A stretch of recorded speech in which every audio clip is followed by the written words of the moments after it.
of the United States of America and to the republic for which it stands, one nation, under God, indivisible, with liberty and justice for all. And our Toastmaster tonight is Michael Lavelle. All right.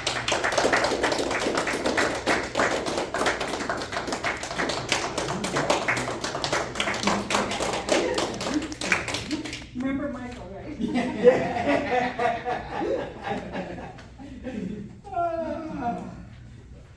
Okay, for those that aren't sure, the Toastmaster is in charge of the education portion of the program, which includes the speakers and table topics and a reader. Our joke master this evening is Evan Nestori. Evan, would you give us an idea of what the reader joke master is supposed to do? I am the reader joke master, and the reader joke master either tells a short story or a joke, and it can relate to the theme of the meeting or something else up to your view. I am going to do a story and a little joke. Mr. Toastmaster. Thank you. And I'm gonna jump around here just a little bit. We have a grammarian, and our grammarian gives us the word of the day. So, Dee, will you give us the word of the day, please? Yeah, the word of the day, word of the day is sun-drenched, to go along with our theme for the evening. So sun-drenched is a combination of sun and drenched like soap. So it's an adjective to describe somewhere that receives a tremendous amount of sunlight and typically gets very warm. So,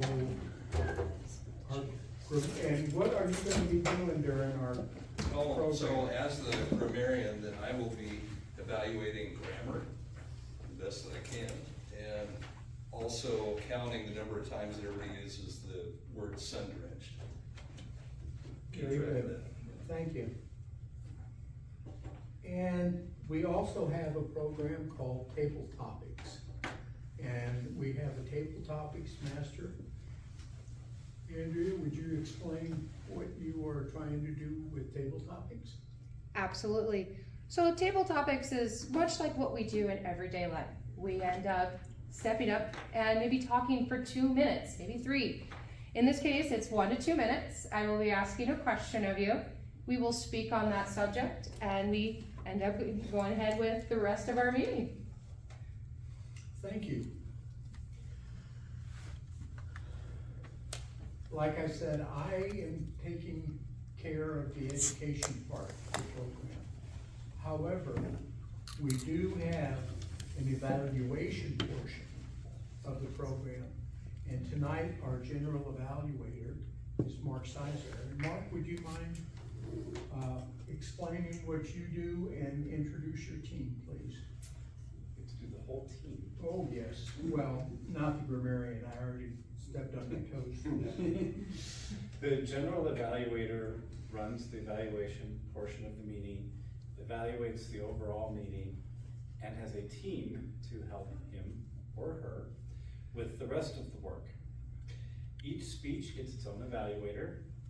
Tonight, we have 2 speeches and 2 evaluators, Carl and Ben. We try to stay within time, so each speech has a time limit. Someone has to keep track of that. Tonight's timer is Julie Baker. We have no listening master tonight, he didn't show. The idea is he will write down a question or 2 about every speech and then ask us at the end to prove that we were listening. The most coveted role is the ah counter, who is also not here. Do we have a volunteer for an ah counter? Dee, would you like to be hot counter also? No, sure. Oh, Or Mike, that Mike's comes, speaker's down. Comes kinda natural. Yeah, it comes natural. Right. And that is the role of the general evaluation team. Thank you, Mark. Are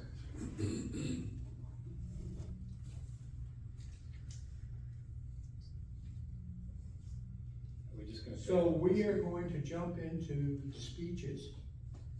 And we have a new to us member here, Christine Haas. And she said that she has been a member of Toastmasters since 2019. Her speech today is from the Innovative Planning. I think it's a legacy. Okay. And it is writing a speech with a purpose. The length of the speech is 5 to 7 minutes. The speech title is "My Dad Was Right and You Are Wrong." My dad was right and you're wrong. Christine Haas.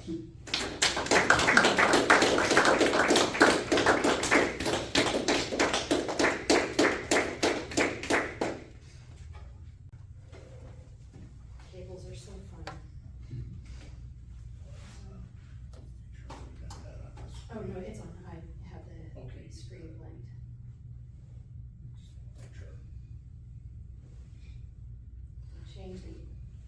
They changed the icons on them, there we go. Okay. This is a brief introduction to me, and a little bit of family history, and a grammar lesson. Mr. Toastmaster, fellow Testmasters, and welcome guests. There are 3 things that I feel that you should know about me. If I had an unlimited budget, I would always be a first adopter. The person who buys new technology as soon as it is available. Financially, this is not prudent. I have mostly come to terms with this. My love of gadgets, though, extends to accessories, the bits and pieces that accompany a hobby. I often joke that I get into hobbies because of the gadgets and accessories.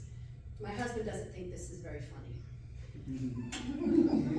It takes a certain type of personality to handle a career on stage or off in theater. I do not possess the necessary traits. I found that out in grad school. So I now focus on my possession of an entrepreneurial spirit. My husband and I run a company of commercial construction estimating and management, and I'm currently working on getting my real estate license. The third thing that you should know about me and Brian, my husband, is that we share a somewhat toxic cycle. I find really cool things to build, and he says, yes, we can do that. Many years ago, we decided that we would take on a project. We bought a bus at auction. We thought we'd spend a year or 2 working on the bus and then live on it full time and travel. This is what our bus looked like when we bought it 8 years ago. It was too short inside for comfortable full-time living, so as you see here, we cut the top of the roof off and raised it 10 inches. And there was a lot of interior and structural rust, so Brian cut out, oops, this is not loading, there we go. It cut out and welded a lot to replace the structural steel. That's the same bus. And here's the bus now, sitting in front of our house, sadly ignored for now. In order to finish the bus, we need a very large garage. We started looking for options where we lived in Texas, but we couldn't find anything in our budget, so we moved to South Dakota. It was slightly more complicated than that, but that was part of the reason why we started looking here. We ended up with a house that doesn't have a garage. We plan to build one, but first, remodeling. This is the living room of the house that we bought, and the kitchen, and the dining room. We didn't like that. So we moved things around, and the dining room became the kitchen became the dining room, and then we took out the wall in between them and had to replace it with a beam. This beam is 14 feet long by 6 inches thick by 1 foot tall. And we managed to make that happen by getting a bunch of guys from our church to lift that up into place. Then I managed to convince Brian that doing this to the floor would be a good idea. This is the wood, oops, there we go. My mouse is not showing. This is the wood from the shed that was in the backyard. It was built in 1974. We took that shed and the wood apart, sliced it into 3/4 inch tiles, approximately 10,000 of them, and then placed them on the floor. We added some poles and some slices from the wood that fell down in the recent windstorm this winter. We didn't finish the kitchen and the dining room because before we got to that, we finished the living room. Before we got to that, we bought a rental house. This is on Mount Rushmore Road, and it was already a vacation rental house when we bought it, which is what we planned to use it for, so we didn't have to do a lot to the inside. But there was quite a bit that our property manager suggested that we do on the outside. So we added a pergola, a hot tub, some landscaping, and a fence, and an awning. And that is, that's where we are. We do need to add some stairs. My dad is moving in downstairs, and the stairs that were on the house were a little bit sketchy. And so we decided we needed to change that up, and that's still in progress. And speaking of my dad, this is where we move on to the grammar lesson portion of this speech. It starts with some family history. My dad's full name is John Patrick. My mother's full name was Desiree Patricia, which means that I got the middle name, which was a combination of the two of them, Patrice. This is the traditional spelling of Patrice, but my dad did not like that because it reminded him of rice. So he decided to change that up, and I ended up with Patrice. Incidentally, I didn't know about the spelling of this until I got a driver's license, and the helpful lady at the DMV pointed it out that I had misspelled my middle name on my application. So where does Christine come from? You might have noticed the spelling was a little odd at the very beginning. My mother would only tell me to ask my father. My father never explained for many, many years until he visited me at my church and pointed out, hey, that's the lady you were named after. Do you want to meet her? That was his previous girlfriend.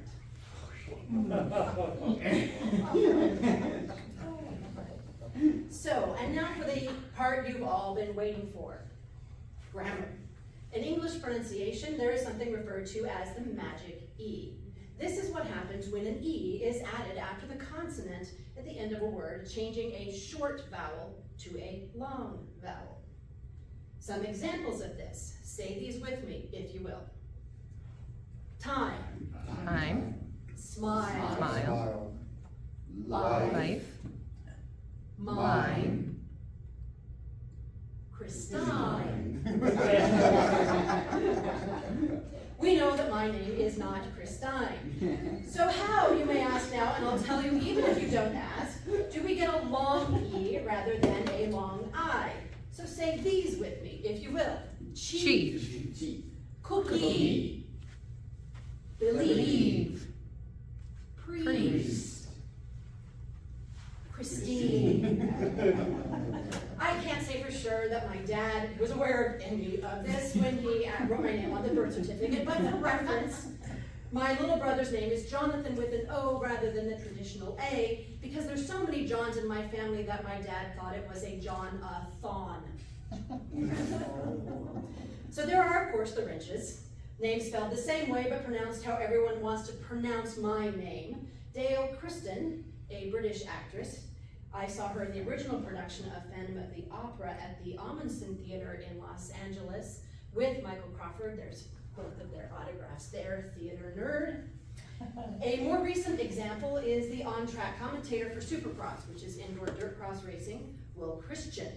The notable thing is that both of them are British, so does that really count? I don't think so. So, my fellow Toastmasters, I thank you for your time, for listening to me give a sort of brief introduction to me, Christine, a little bit of family history, and a small and hopefully painless grammar lesson. I mostly would like to thank you for allowing me to helpfully inform you as to why my dad was right and you're wrong.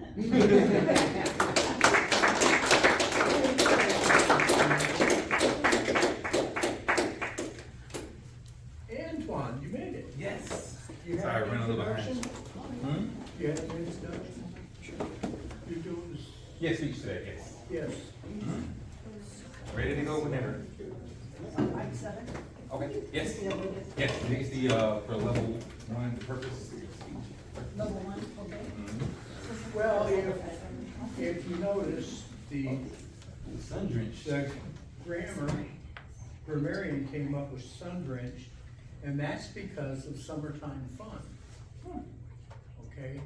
Summertime fun is the theme that I selected for today. And as I was thinking about it, I was thinking, back in Florida, when I was a young lad, yes, I can remember that part. We had picnics during the summertime. And the picnics often engaged in baseball or badminton or football, but we always had chicken, fried chicken. No, not country fried chicken, Dorothy Saul's fried chicken. And Mrs. Saul's, she was one of a kind. She came from North Dakota and ended up in Florida. I started out in Michigan and ended up in Florida. Our next speaker is Antoine Knight, and the name, are you doing an icebreaker or? Purpose, my purpose. Writing a speech with purpose. Yeah. Okay, and the title is? The title is, Why Haven't I Heard From You? Why haven't I heard from you yet? Why haven't I heard from you yet? Mhm. Why haven't I heard from you yet? Antoine Knight.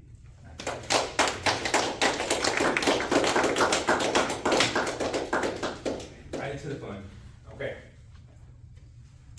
To begin, who wants to play a game? Okay.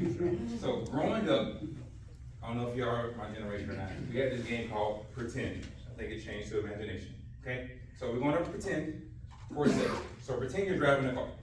Okay? You're in your car, 10 and 2, because we're safe.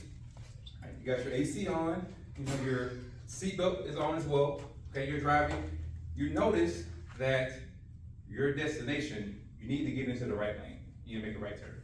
Okay, so you're driving, you hit your signal light on, you get to go over, and as you go over, you hear a honk, you correct, and a car goes by you with some very colorful language telling you about your driving.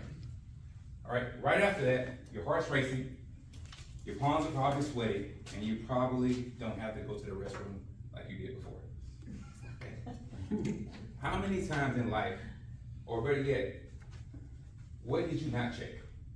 You didn't check your blind spots. Perfect. So how many times in life has this happened? Right? How many times have we thought they were there, or you know, where did that car come from? But really the car was there the whole time. So for my purpose, a blind spot helped me find a deeper purpose for me. And for my purpose, my original purpose was to teach leadership. So one of my favorite jobs I ever did in the Air Force was being an Airman Leadership School instructor. So my job was to teach leadership for new leaders, for learning about how to be non-commissioned officers in the Air Force. And I was excellent at it. And why it was so fun is I used to love being connected with people. The connectivity was the main thing. Like connected almost like Wi-Fi on there. And anyone that's ever taught before knows that during that, there are many personalities that happen when you teach. So you have your talkers, you know, girl, have you heard? You got your jokers, you know. Pull my finger. My force hated joke. And you have your know-it-alls. Actually, sir, in 1886, this happened. But there's a group that is talked about a lot less than others, and that's the quiet group. And in that quiet group, they're easy to miss. And one quiet student taught me my purpose. So I'm doing my thing, I'm teaching, you know, teaching my lesson, preparing my lesson plan, everything's going exactly how it's supposed to be. Everyone's answering questions, everyone's doing exactly what it needs to do. I see a student in the back, he's quiet, not disengaged, not disruptive, just quiet, attentive, taking notes, things are good, okay? So typically how these lessons work is the first week, everyone's quiet. Everyone's kind of getting to know each other. It's that filling out period in there. Then by week 2, everyone's chirping. Everyone has something to say. So week 2 rolls around, members still quiet. I'm like, okay. By week 3, for sure, still nothing. So one day, I walk over and ask him, like, hey, why haven't I heard from you yet? His answer crushed me. He said, I didn't believe my voice mattered. So right when that happened, after my whole world exploding and coming back together at once, I let him know it did. Then from there, he continued to talk and was extra attentive and was probably one of the strongest people in the class. But I ask you, how many times have we noticed someone that's quiet? And we think, they're quiet, they don't have anything to say. But in that moment, it was an awakening for me. I was like, never again will anyone ever be quiet in my room, in my classroom. Every quiet person I called upon. But what that told me was my purpose wasn't just to teach leadership. It was to make sure every voice was heard, to make sure everyone had a safe space to do for leadership. And I think that's one of the hardest things that we discover. We think people are quiet, we think people don't have ideas, but people are brilliant. And during that time frame, you know, I just want to make sure that everyone understands that there's a quiet person out there that needs that help, that needs that voice. And my blind spot, me not checking my blind spot, and that student pointing out something that I missed, really changed my life, and it changed my purpose. And for that, I believe that's okay, sure. I probably got all of that timer now, I didn't check that. Oh, I'm probably way early.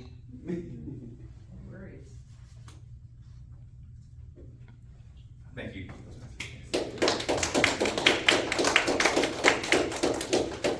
Give him some of my time.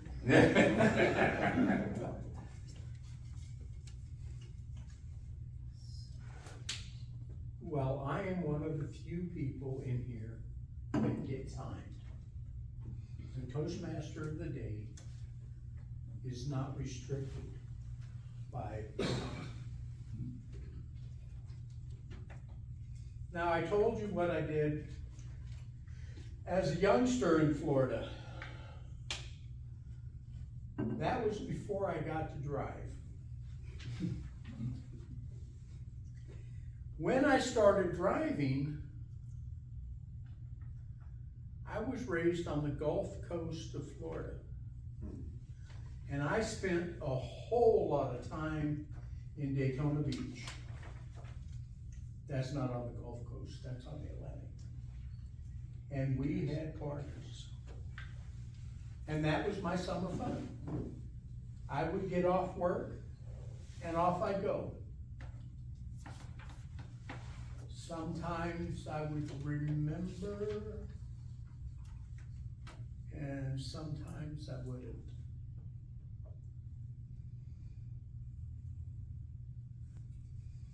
Next on our roster is the Reader Joke Master. Evan the Story is going to read us or joke us. One of the two.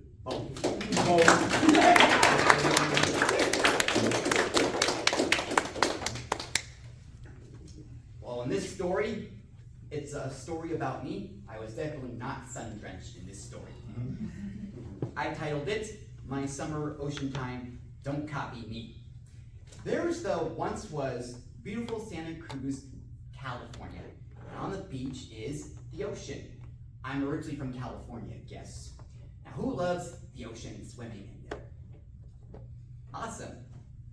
There's no ocean here in South Dakota. There are beaches, and the last time I was at a beach was my family and I took a trip to California a couple years ago, 2022, and all we did was go to the beach. It's a lot of fun though. And the majority of it I haven't done since I was little, go to the beach at the ocean. I learned not to do this. I was with my group of classmates, and we went to the beach in Santa Cruz. We got there, and I saw the waves coming, and I thought, I want to get dunked and splashed in those waves.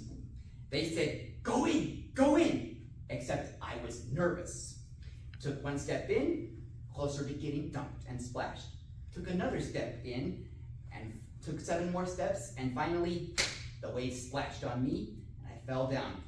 And when I got back up, the waves went away, my classmates laughed at me. I learned to have fun with that, and however, if you do not want to get stinky or have salt in your mouth, or taste the seaweed, don't copy me. And I have a joke. What happens when ice cream gets angry? It has a meltdown. Mr. Toastmaster.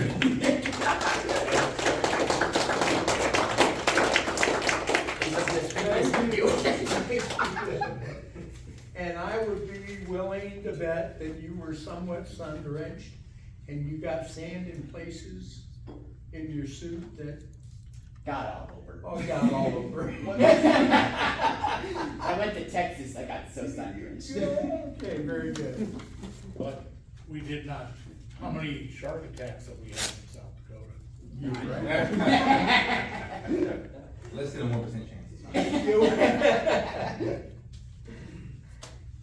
Okay, the next portion of the meeting is, to me, the most fun. Because it is impromptu speaking. Impromptu speaking is just a ball as far as I'm concerned. You can't go first. I can't go first? Can I go at all? Anyway, it's table topics. And table topics master this evening is Andrea Gordon.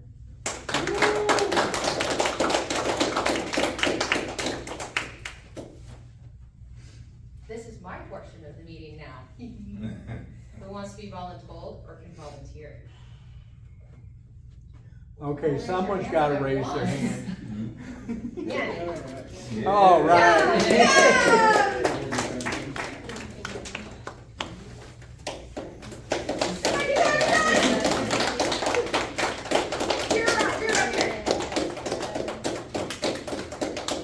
Alright, I got 4 questions today. So, I'm gonna have you choose from movement, place, time, and pastimes.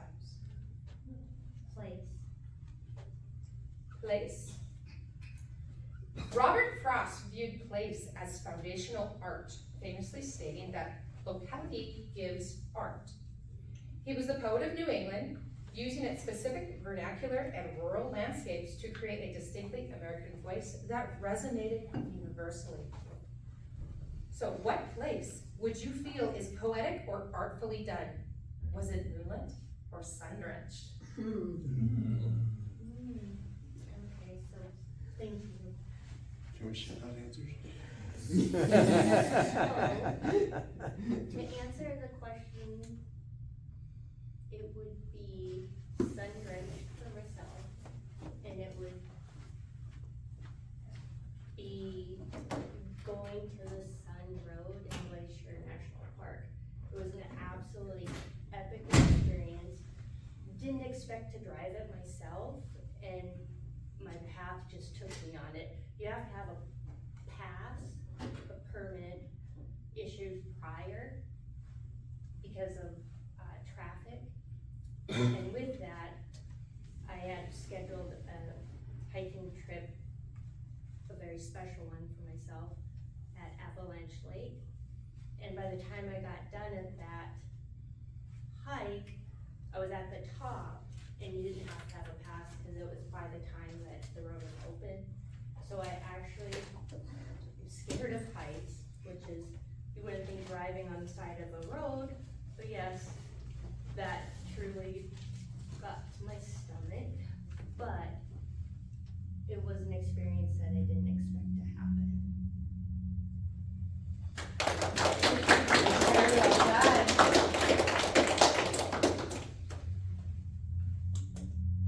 Very enlightening experience, definitely. Who's next? Oh, well. I guess it's gonna be. Come on, Michael! Come on, guys, come on. All right, I have movement, time, and pastime. Oh, you figure it out. Ooh, dealer's choice, I like this one. Yes. Let's see here, I actually wanna hear your pastime. Babe Ruth transformed his pastime from a strategic, low-scoring game focused on small ball into an exciting sport defined by power hitting and home runs. His arrival in the Roaring '20s coincided with a cultural shift towards extravagance and optimism, allowing his larger-than-life persona to resonate deeply with the American public. Where would you create a pastime that could live a lifetime? Is it sun-drenched? Thank you, Madam Table Topics Master. And can I unvolunteer? Oh, sun drenched. Well, you know, I was an athletics specialist in the Air Force. And athletics covered everything, from baseball to softball. And I think that having racquetball out in the sun would be a wonderful thing. Now, I know they did that with handball. They would have 3 walls, and you could make your shots go where you wanted them to. But I was never good at handball. The reason I was never good at handball is they had no ceiling shot. And that's what I love the most. I would get out and I would get sunburned. So it was a sun-drenched activity that I thoroughly enjoyed. Madam Table Topics Master. Very well done. Mark, you wanna try this one? Of course. Hey. All right, I have movement. Let's go with movement. Movement, all right. Oh, here we go. Movement in the context of Darwin's theory refers to the change in frequency of alleles, genetic variations, within a population over generations. This evolutionary movement is driven by 4 primary forces: natural selection, mutation, gene flow, and genetic drift. If no one knows the definition, I can definitely give those. What sun-drenched memory may coincide with one of these theories in your lifetime? I'm not sure I would call the memory sun-drenched, because it happened inside.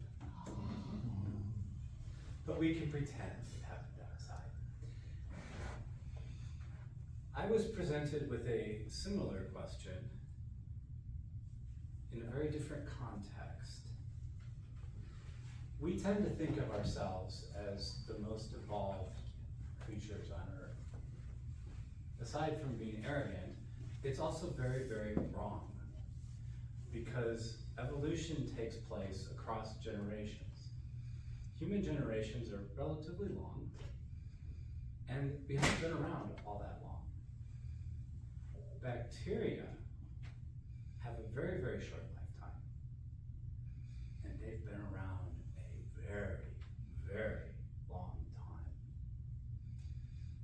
they don't change much because they're already everywhere.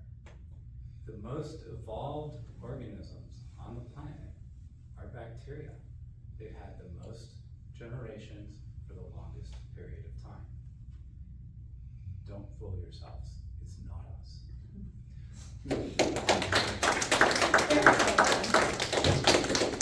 That just makes me scared of bacteria even more.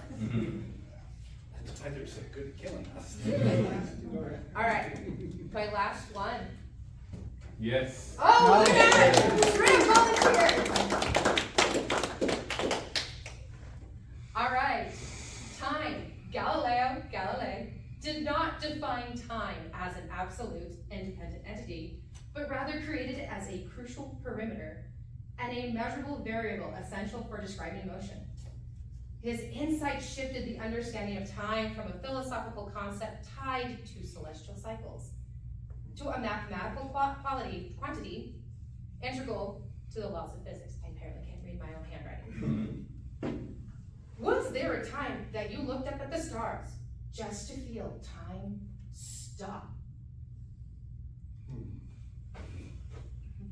Madam Table Topics Master, fellow Toastmaster, yes. The beautiful thing about Table Topic is sometimes you can just change whatever you're speaking about. Antoine and I believe Mark are there.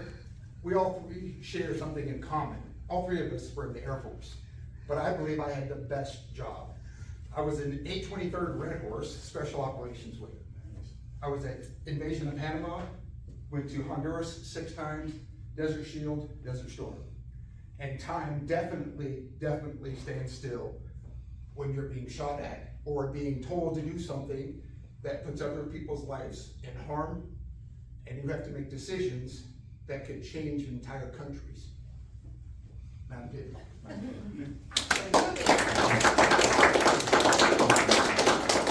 Not only were they probably seeing stars, they were seeing other things. So by all means, Toastmaster.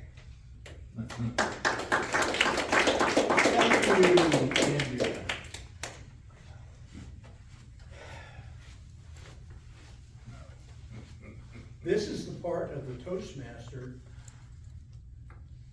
that I like the most. It's giving it away. We are gonna go into our evaluation portion of the program. And to guide us in that direction, our general evaluator, Mark Sizer.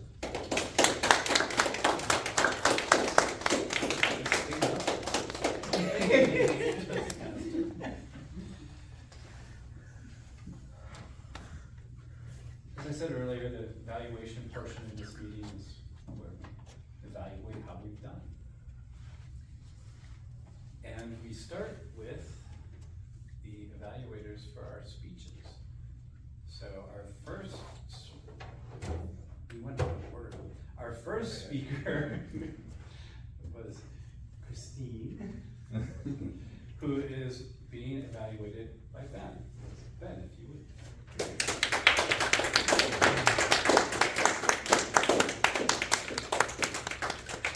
Mr. General Evaluator. What good speeches tonight. Wow, I really had to nitpick. You're really good, you have great confidence, great vocal variety. With the nitpicking, I noticed you have really good movements, but you were focused over here, which I think limited your movement overall. So, super good. I know you're clearly confident. You have great eye contact. You have great movements. You knew what you were talking about. So I think the things to work on would be if you had a clicker, then you could walk around.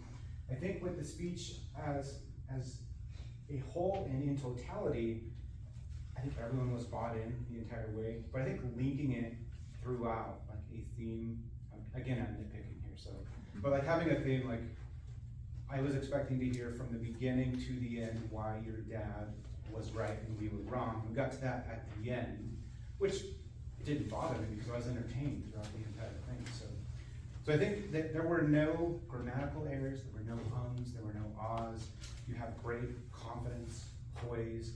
So the nitpicking things I think would be move around a little bit more, and then tie your theme out together. But it was so, everyone's speech was really good, so you gave me something to aspire to, and I think everyone else did too, so thank you.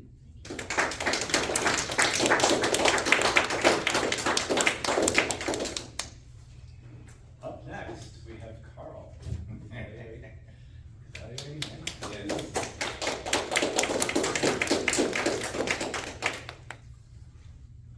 Thank you, Mr.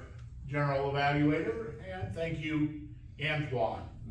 Antoine was presenting tonight. His goal was to write a speech with purpose. And overall, you did accomplish that. But a couple of things you did very well was I loved your introduction. You got the audience involved with audience participation, and what a wonderful way to get us started. And that did very well in leading into your main part of the speech was getting into the leadership. So you did very, very well with that. So what I heard was a great organized speech. You had a good opening, a great body, but you kind of left us hanging there a little bit on your conclusion. So that would be one of my recommendations is just tie that all together. I know you didn't see your light, so you had plenty of time left. I caught just one and one so otherwise your language was very good. Again, what I saw were some great gestures. You had great gestures. I love the way you turned and looked over there and got into the blind spot. But one recommendation that I have for you is your staging area. Yeah. You did a great job of entertaining the folks up here, but all I saw was your behind. That's fair. So that I would recommend, yes, get your staging area here, but use the side to side. Really open that up, it'll really get your audience going well with that. But again, I love the theme, you completed your purpose, you talked about that leadership. I would like to hear more about that in some of your future speeches. So please, you did a great job, work on a few of those things, and I look forward to hearing more in the future. Mr. General As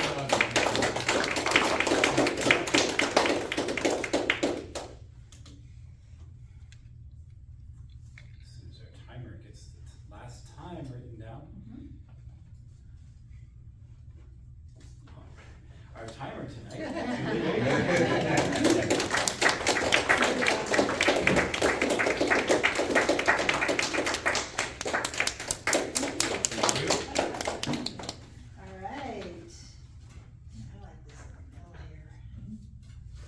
Okay, Christine. Sorry. Okay, your time was 5 to 7, okay, and you came in at 8:30. Yeah, a little bit over, but it was a great speech, so good job. Anton, you also had 5 to 7, and yours came in at 4:53. Yeah. You were on time. Yeah. Definitely on time. Evaluators, Ben evaluated Christine. 1 minute, 21 seconds, and evaluations are 2 to 3 minutes, so you were a little bit short. Okay, Carl, you were at 2:06, so you came within time. Table topics, these are 1 to 2 minutes. Mandy, you came in at 1 minute, 12 seconds. Yes. Michael, where's Michael? There's Michael. 1 minute, 32. Mark, there, 1 minute, 19. And Brian, you came in at 43 seconds. Great job, everybody.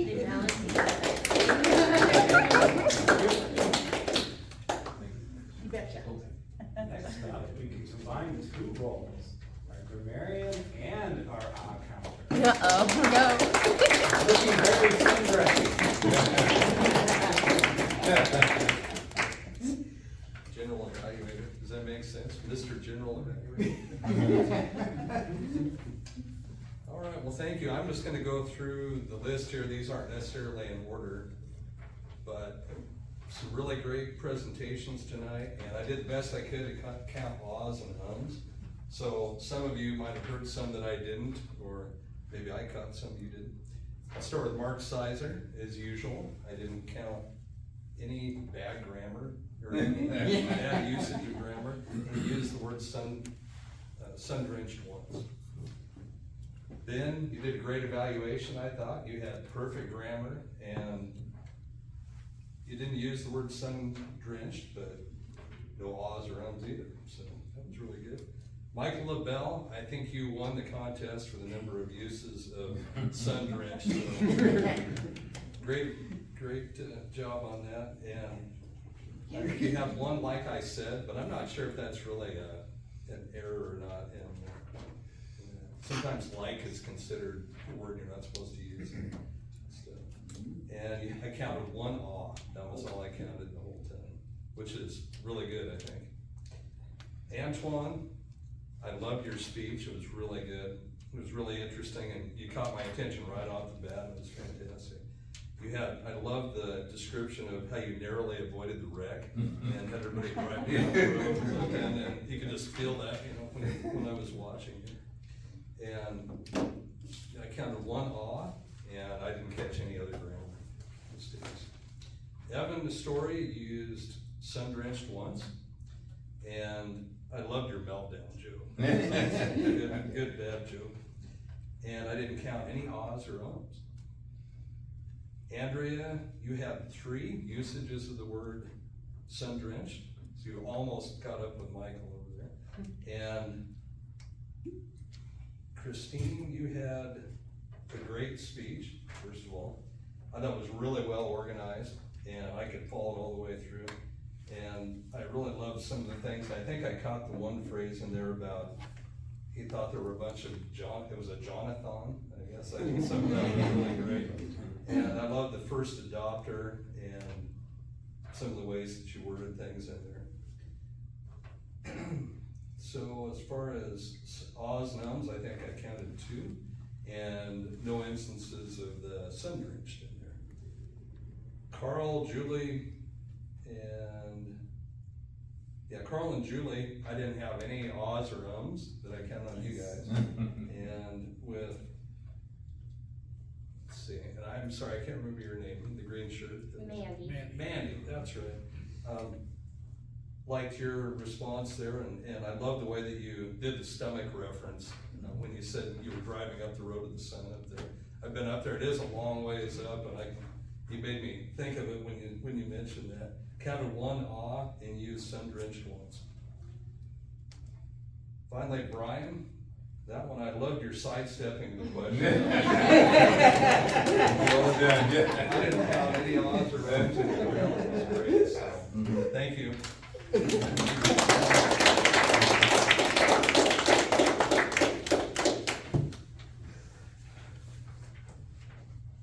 That would be it. I'm supposed to give an overall evaluation of the meeting, which I printed out the long checklist thing on the Toastmasters website, and it's mostly completely useless.